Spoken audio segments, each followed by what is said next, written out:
Do wifenene yede kamanero yamon vugoboji.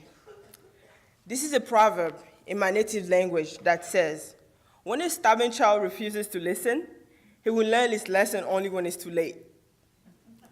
Nelson Mandela, former president of South Africa, activist and Nobel Peace Prize winner in 1993, once said, if you talk to a man in a language he understands, that goes to his head. If you talk to a man in his language, that goes to his heart. This is how I feel whenever I speak my native language, Guho, with my mother. Yes, if you know me, you know that I speak both French and English every day.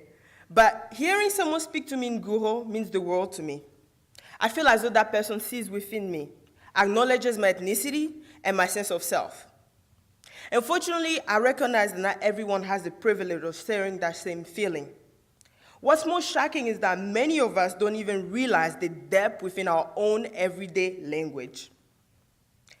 If we are to heal divides, we must study language in order to see our interconnectedness, our shared past, and our common future. Our reluctance to acknowledge, understand, and respect the dynamics within our first language and the languages of others further divides us. Everyone in this room speaks with an accent, right? I do.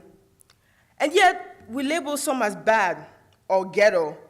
We even label people who speak with a different accent as inarticulate and pressure them to speak articulately. What does that even mean? Have we ever stopped to think that those who speak English with a different accent than ours just might be fluent in other languages too? Have we ever stopped to consider that those whom we label as others, because they speak English differently, may speak another dialect? You see, a dialect carries a long and complex history of a people, making it part of their identity. Pamela Sorota-Corte, Director of International Education at Ronald College, argued that accent and dialects are all aspects of language that represent the richness of expressiveness of being. Language is the foundation of civilization. It's what makes us human. As a social justice advocate, we are fighting to recognize, appreciate, and become knowledgeable of the humanity of our global brethren, and to dismantle the systemic, oppressive hierarchy of languages, dialects, and accents. Juniata College must reaffirm its commitment to the study of languages as a step toward cultivating empathy and regaining our interconnectedness. You know, children have a thing or two to teach us about empathy. A recent study on the effect of bilingualism on the theory of mind development, published by Cambridge University Press, observed that young children being raised bilingually have to follow social cues to figure out which language to use with which person and in what setting. What does that tell us? Bilingualism allows children to understand words that are not being spoken, to identify with the stories beneath the cover. I also experienced this 4 years ago when I studied in China as a high school student. Learning this intricate Chinese character helped me gain an insight into the history of a country and how the people live and view the world around them. I learned that the ancient Chinese drew their characters to describe objects as they saw them in real life. And guess what? I also discovered that my native language and Mandarin use similar tones and exclamation. For instance, the Chinese say "ya" to express surprise. My people say "hai" or "hein."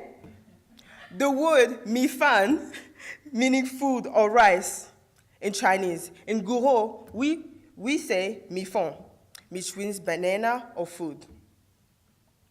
I never would have thought that my native language, which is one of 60 languages in my country, Côte d'Ivoire, and one of thousands in Africa, would be so similar to Chinese Mandarin, the most widely spoken languages in the world.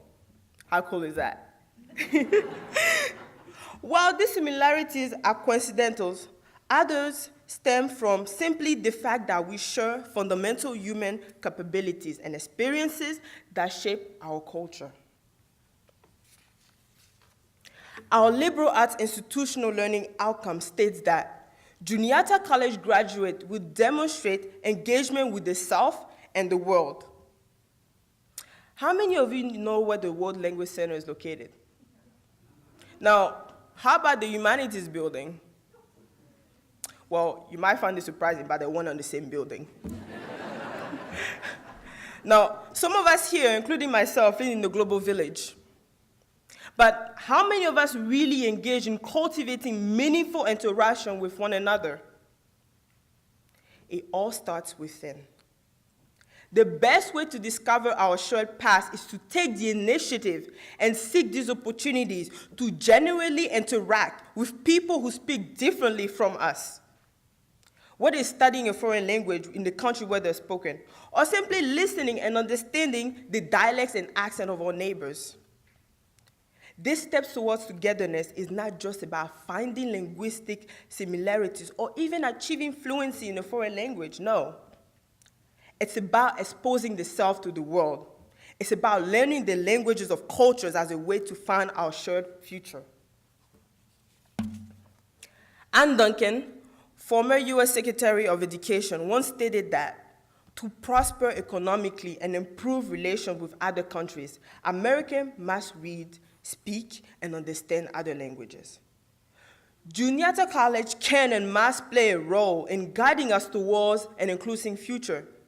It is imperative that we, first, appreciate the dynamic nature of language. Second, reaffirm our institutional commitment to the study and teaching of language so that we can see our shared past and build an inclusive future. And third, take the initiative to interact with one another.